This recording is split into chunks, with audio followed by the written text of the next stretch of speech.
और आम आदमी के लिए, इंडस्ट्रीज के लिए, बैंक के लिए आखिर कैसा है ये बजट, ये समझने के लिए कुछ खास मेहमान हमारे साथ जुड़े हुए हैं। कौन कौन से मेहमान हैं, सबसे पहले मैं परिचय आपका करवा देती हूँ। डॉक्टर रवि मलिक जुड़े हुए हैं, पूर्व सचिव IMA। प्रदीप गुप्ता हमारे साथ जुड़े हुए हैं, रियल एस्टेट एक्सपर्ट हैं। विनोद रावल रहेंगे हमारे साथ, टैक्स एक्सपर्ट हैं। गौरव अग्रवाल जुड़ रहे हैं हमारे साथ, टैक्स और GST एक्सपर्ट हैं। इसके साथ ही RK अग्रवाल हमारे साथ जुड़ रहे हैं, आपका भी बहुत स्वागत है सर। और अमित गुप्ता जुड़ रहे हैं हमारे साथ, MSME एक्सपर्ट। आप सभी का बहुत स्वागत है। लेकिन शुरुआत में RK अग्रवाल जी आपसे ही करना चाहती हूं। और आम आदमी आखिर कैसे आकलन करता है किसी बजट का, क्योंकि अगर ये कहा जा रहा है कि आत्मनिर्भरता को बढ़ावा देने वाला ये बजट है, आम आदमी सबसे पहले ये देखता है कि उसे टैक्स कितना देना पड़ रहा है। आम आदमी ये देखता है कि पेट्रोल डीजल के लिए उसको कितना पैसा चुकाना पड़ रहा है। आम आदमी ये देखता है कि नौकरी कितनी है, आखिर नौकरी स्टेबल है कि नहीं है। आम आदमी ये भी देखता है कि गैस सिलेंडर के लिए कितना दाम उसको चुकाना पड़ रहा है। सरकार ने खुद एक्सपेक्टेशंस बहुत बढ़ा दिए थे इस बजट से, ये कह करके कि वी शेप रिकवरी होने वाली है। 100 साल में ऐसा बजट नहीं देखा है। 5 ट्रिलियन इकोनॉमी की बात बार बार हो रही है। इन तमाम पैमानों पर आप इस बजट को कैसे परखते हैं, खासतौर से आम लोगों के लिए? देखिए, आम लोगों के लिए टैक्स रिलीफ नहीं मिली है, गवर्नमेंट ने कोई टैक्स रिलीफ नहीं दिया है। बट अगर हम दूसरी ओर से देखें तो आम लोग या तो गवर्नमेंट के जॉब से या अपने एंटरप्रेन्योरशिप से या गवर्नमेंट या अपने बिजनेस से या प्रोफेशन से भी अर्निंग और इनकम करते हैं। बट गवर्नमेंट ने कोई इस तरीके की चाहे बिजनेस में हो, चाहे प्रोफेशन में हो, चाहे और कहीं पे भी हो, कोई एक्स्ट्रा बर्डन या लोड नहीं इम्पोज किया है। वो इम्पोज नहीं करने के कारण लोगों को जॉब मिलेंगे, लोगों को बिजनेस जनरेट होंगे। कृषि सेस तो लगाया है पेट्रोल डीजल पर, कृषि सेस लगाया है, बट उसके अगेंस्ट गवर्नमेंट उसका लोड पब्लिक को ऊपर नहीं डाल रही है, कंपनीज पर डालेंगे। लेकिन लोग सवाल पूछ रहे हैं कि आखिर कब तक? एक मौका ऐसा आएगा कुछ वक्त के बाद जब कंपनीज पास ऑन कर देंगे इसको आम लोगों पर। बट उसको एक्साइज में रिलीफ देने की बात हो रही है, तो एक्साइज से उसको एडजस्ट करेंगे। तो उसको इंडिविजुअल्स या पर्सन को उस पर लोड नहीं डालने की बात कही जा रही है। तो उम्मीद नहीं है कि इसका कोई पब्लिक पे या आम जनता पे कोई फर्क पड़ेगा। ठीक है, एक एक करके मैं और भी मेहमानों के पास चलती हूँ। प्रदीप गुप्ता जी, मैं आपका रुख करती हूँ, और बहुत महत्वपूर्ण है क्योंकि आखिर आम लोगों को क्या मिला है इस बजट से, अगर हम ये समझने की कोशिश करें। रियल एस्टेट का जो हाल है वो पिछले कुछ वक्त से, खासतौर से कोरोना काल में, बहुत अच्छा नहीं रहा। और हमने देखा कि तमाम तरह के जो लेन देन के काम हैं, रियल एस्टेट का पूरा काम एक तरीके से रुका हुआ रहा। क्या अब इस बजट के आने के बाद उसमें गति आएगी? क्या उस कहते हैं कि डिप्रेशन के नजरिए से निकल पाएगा रियल एस्टेट?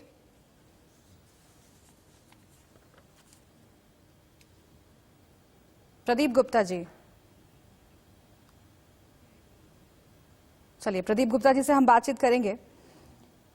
अच्छा, अमित गुप्ता के पास हम चलते हैं। अमित गुप्ता, आप MSME एक्सपर्ट हैं और यही सवाल मैं आपसे पूछती हूं। हालांकि प्रदीप गुप्ता जी, मेरे पास ये इन्फॉर्मेशन आई है कि वो रियल एस्टेट एक्सपर्ट हैं। अमित गुप्ता, मैं आपके पास आती हूं, वो MSME एक्सपर्ट हैं। MSME पर बहुत तमाम लोगों की निगाहें थी अमित जी, क्योंकि सबसे ज्यादा MSME सेक्टर प्रभावित हुआ। जो छोटे और मंझोले कारोबारी हैं वो प्रभावित हुए। उनको लेकर जिस तरह के ऐलान किए जाने थे, आपको लगता है कि उस दिशा में सरकार बढ़ती हुई दिख रही है? अमित जी, देखिए, निश्चित तौर से बिल्कुल जिस तरह की हमें संभावना थी, क्योंकि पहली बार पिछले 10 महीनों में हमने जो समय देखा वो सभी पूरे विश्व के लिए बहुत ही कठिन समय था, जिसमें करीबन 100 दिन ऐसा था जब पूरी तरह पूरे विश्व में तालाबंदी रही। एक महामारी से हम जूझ रहे थे और इसमें सभी लोगों को अपने रोजगार खोने पड़े, व्यापार हुआ और बहुत सारा नुकसान, आर्थिक क्षति जो हुई वो बहुत अधिक थी। अब इस बीच में समस्या आती थी कि क्या इनकम टैक्स या बजट में कुछ उनको मिलेगा। तो आप देखेंगे जो छोटे उद्योग थे उनका परिभाषा चेंज करके उनको 50 लाख तक की सीमा को 2 करोड़ कर दिया गया। उनको जो टैक्स ऑडिट की लिमिट है जो पहले 5 करोड़ थी उसे बढ़ा के 10 करोड़ कर दिया। उसके अलावा स्टैंड अप और स्टार्टअप के लिए जितनी सुविधाएं शायद हम ईज ऑफ डूइंग बिजनेस में कैपिटल फंड यानी पूंजी को दोबारा से जुटाने के लिए जो हम प्रयास कर सकते थे वो भी उनको काफी दिया गया है। तो मैं निश्चित रूप से समझता हूं कि जो छोटे, लघु और मध्यम उद्योग हैं उनके लिए इस समय इतना देना बहुत ही बड़ी बात है और इससे रोजगार और व्यापार दोनों में सकारात्मक वृद्धि होगी।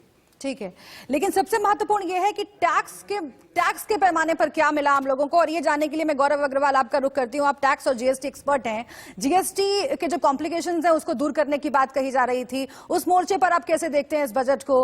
और टैक्स में तो बहुत मायूसी हाथ लगी। हालांकि एक बहुत अच्छा फैसला है कि 75 साल के जो से ज्यादा उम्र के लोग हैं उनको नई आय रिटर्न भरना पड़ेगा, लेकिन टैक्स स्लैब में कोई बदलाव नहीं हुआ है। और कोरोना काल के बाद ये माना जा रहा था कि सरकार कुछ राहत तो देगी, बदलाव नहीं हुआ, ऊपर से कृषि सेस लगाया जा रहा है। आप इसे कैसे देखते हैं? क्या मायूसी लेकर आया है ये बजट मिडिल क्लास में, सैलरीड क्लास में?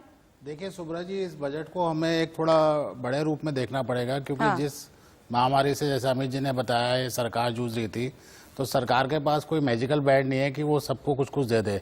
हालांकि सरकार ने पहले जैसे बोला कि 5 मिनी बजट ऑलरेडी आ चुके हैं, उसमें सब कुछ दिया है।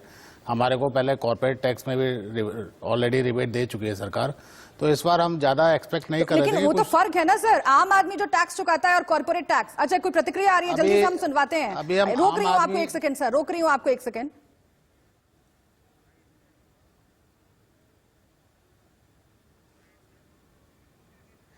वित्त मंत्री अपनी बात रख रही हैं, वित्त मंत्री प्रेस कॉन्फ्रेंस कर रही हैं, हम सीधे आपको लिए चल रहे हैं। I welcome Finance Secretary Dr. Ajay Bhushan Pandey, Secretary Expenditure Sri T.B. Somanathan, Secretary Financial Services Sri Devashish Pandey, Secretary Economic Affairs Sri Tarun Bajaj, Secretary Deepam Sri Tuhin Kant Pandey, Chief Economic Advisor Dr. K.V. Subramanian. First, the Finance Minister will make her opening remarks, then we will take some questions from you friends. Ma'am, over to you, please. Thank you and good afternoon.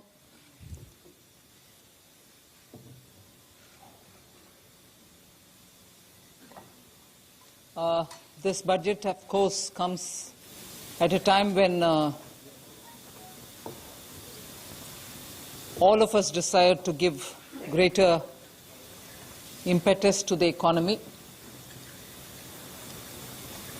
And that impetus we thought would be qualitatively spent and give the necessary demand push if we choose to spend big on infrastructure. That is why,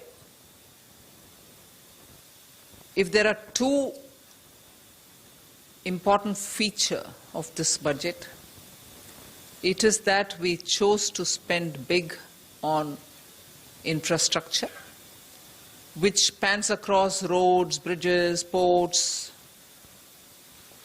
power generation, and so on. And also to, as a second feature, attend to the need of the health sector. And even there, capacities for better health management had to be brought in the light of what we have gone through in the last year. And therefore, capacity building in health has taken a very big place in the budget. I've just given a probably just a feeler on what capacities we are talking about, whether it is establishing of labs, whether it is establishing of National Institute of Virology, or whether it is looking at the blocks where you need critical care centers, or whether you're looking at testing labs. Let's just remind ourselves that when the lockdown happened, we had probably just a few, two, if I'm right, 2 or 3 testing labs in this country. During the lockdown, that number was increased to a couple of hundred. Now, therefore, one of the things that we've aimed here is testing labs, Institute of Virology, aspirational districts having better health care.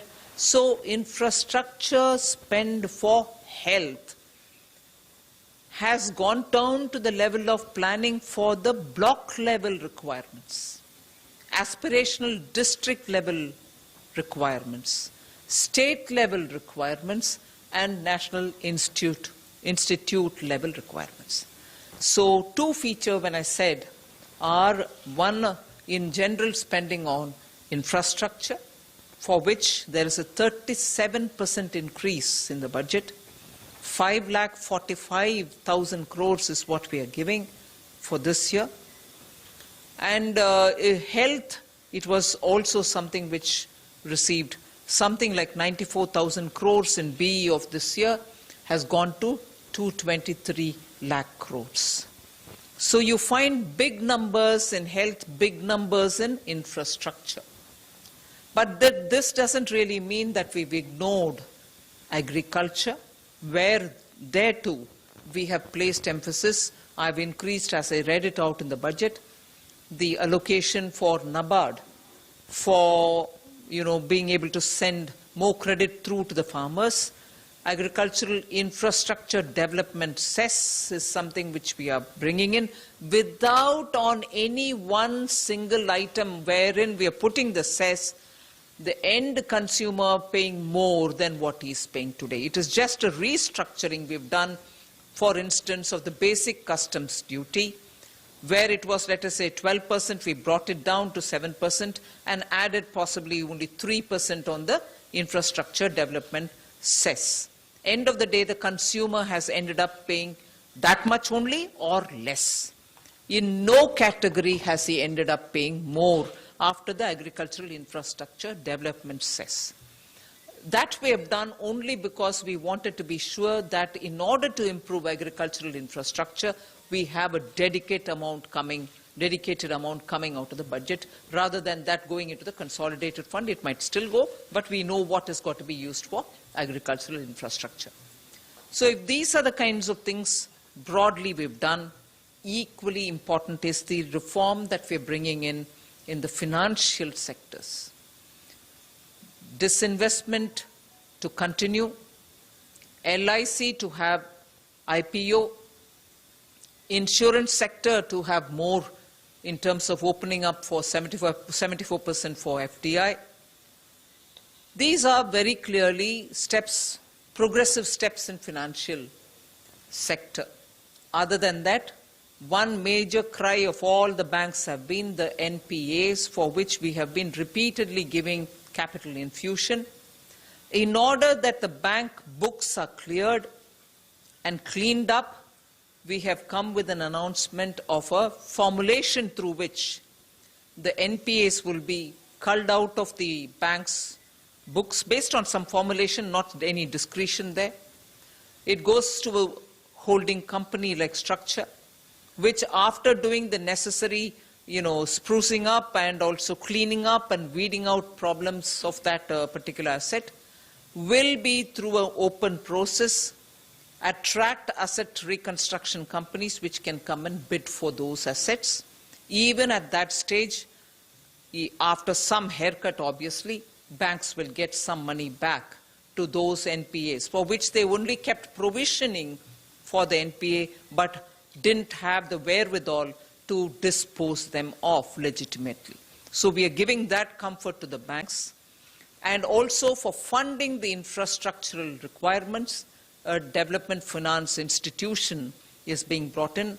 All lessons learned from the IDBI, which started as a DFI but later went on to become a scheduled commercial bank-like functioning and couldn't succeed at that, are taken on board. So this DFI, even as it comes with about a 20,000 crore given by the government, which with a little more every now and then added, will eventually be used for raising about 5 lakh crores in a matter of next 3, 4, 5 years, is a formulation where when the law gets passed on that, we will still have an opportunity for the private sector also to set up their own development finance institutions. तो जो एक बहुत महत्वपूर्ण बात वित्त मंत्री निर्मला सीतारमण कह रही थी वो ये कि बजट में सभी तबकों का ध्यान रखा गया है। क्या वाकई ऐसा है, ये समझने की जरूरत है, बजट का विश्लेषण करने की जरूरत है, जो इंडिया न्यूज पर लगातार सबसे सटीक विश्लेषण के तौर पर आपको मिल रहा है।